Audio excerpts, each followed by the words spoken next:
પત્રકાર સાથે સાંસદ શક્તિસિંહ ગોહિલે કરી મુલાકાત। બાળકી પર દુષ્કર્મ મુદ્દે શક્તિસિંહે સરકાર પર વાર કર્યો છે। સીએમ કે મંત્રી કોઈ પરિવારને મળવા નથી આવ્યા। આ સમય પરિવાર સાથે ઊભો રહેવાનો છે। કોઈ આર્થિક રકમ દુઃખનું વળતર ન હોઈ શકે। વર્ષમાં ગુજરાતમાં 169 બાળકી સાથે આવી ઘટના બની છે। માત્ર એક વર્ષમાં 169 બાળકી સાથે દુષ્કર્મની ઘટના બની છે તેવું નિવેદન પણ આપ્યું છે। આમાં રાજકારણ ક્યાં આવે? આ દીકરી નાની ને ગરીબ પરિવાર એના દુઃખમાં ભાગીદાર થવા મેં ઝારખંડ મારા દીપિકાજી કોંગ્રેસના મિનિસ્ટર છે એને કહ્યું કે આવી ઘટના બની છે।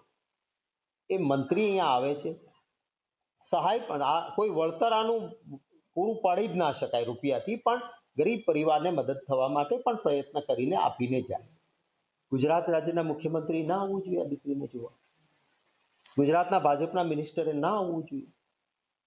અમે આના ઉપર રાજકારણ કરવા નથી માંગતા, પણ એક જવાબદાર પક્ષ તરીકે એમના દુઃખમાં ભાગીદાર થવા જવાની અમારી ફરજ છે।